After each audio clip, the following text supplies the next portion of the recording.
Pine tar is a sticky material produced by the high-temperature carbonization of pine wood in anoxic conditions. The wood is rapidly decomposed by applying heat and pressure in a closed container. The primary resulting products are charcoal and pine tar.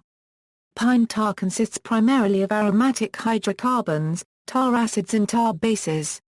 Components of tar vary according to the pyrolytic process and origin of the wood.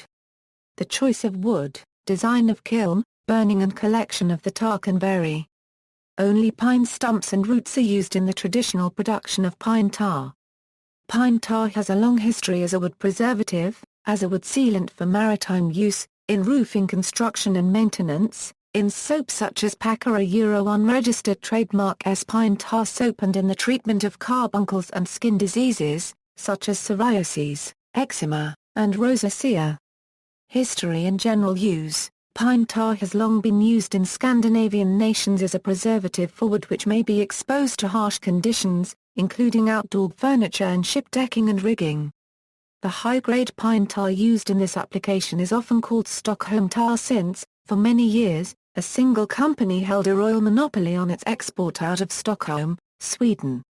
It is also known as Archangel tar. Tar and pitch for maritime use was in such demand that it became an important export for the American colonies, such as North Carolina, which had extensive pine forests. North Carolinians later became known as Tar Heels. It was used as a preservative on the bottoms of wooden, Nordic-style skis until modern synthetic materials replaced wood in the construction of such skis. The pine tar also helped the adhesion of waxes which aided the grip and glide of such skis. Pine tar is widely used as a veterinary care product. It is a traditional antiseptic and hoof care product for horses and cattle. Pine tar has been used when chickens start pecking the low hen. Applying a smear of pine tar on the wound gives the attacking hens something else to do. They are distracted by the effort of trying to get the sticky pine tar off their beaks. Pine tar is now mainly used as a softening solvent in the rubber industry, and for construction material and special paints. Used as a wood preservative, pine tar can be used for preserving wooden boats by using a mixture of pine tar, gum turpentine and boiled linseed oil. First, a thin coat is applied using a mixture with greater turpentine. This allows it to permeate deeper into the oakum and fiber of the wood and lets the tar seep into any pinholes and larger gaps that might be in the planks. The tar weeps out to the exterior and indicates where the boat needs the most attention. Having the solution in place and the repairs complete, the vessel is ready for the thicker standard mix. Pine tar is also efficacious for properly saturating lead or standard oakum so that the endurance of the sealing capacity is optimal. Such treatments, while effective, must be continually reapplied. Use in weatherproofing rope. Traditionally, hemp and other natural fibers were the norm for rope production. Such rope would quickly rot when exposed to rain, and was typically tarred to preserve it. The tar would stain the hands of ship's crews, and British Navy seamen became known as tars. Use of pine tar in baseball. In baseball, pine tar is applied to the handles of baseball bats. Because of its texture, pine tar improves a batter's grip on the bat and prevents the bat from slipping out of the batter's hands during hard swings.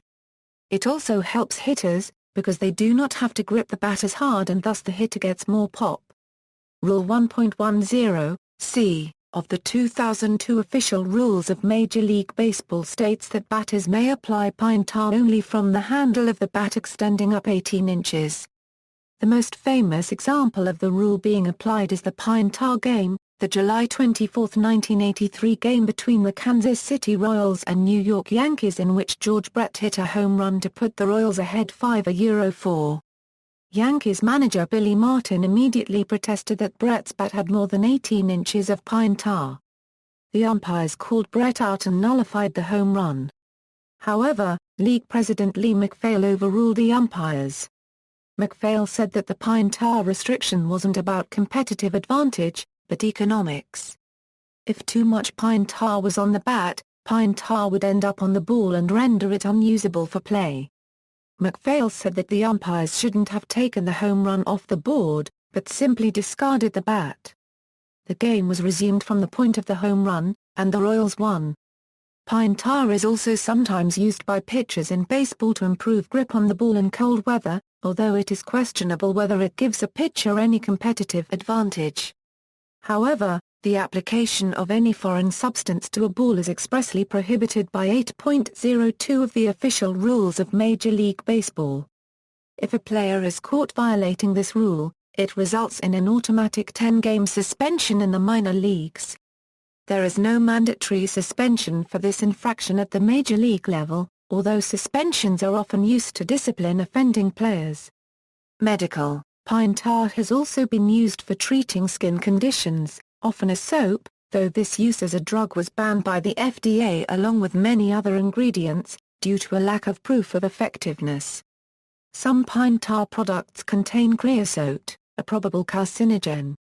This depends on whether they were produced in an open or closed kiln. Some soaps are accordingly advertised as creosote-free. It is used in veterinary medicine as an expectorant and an antiseptic in chronic skin conditions. See also, tarring and feathering, references. External links, History of pine tar.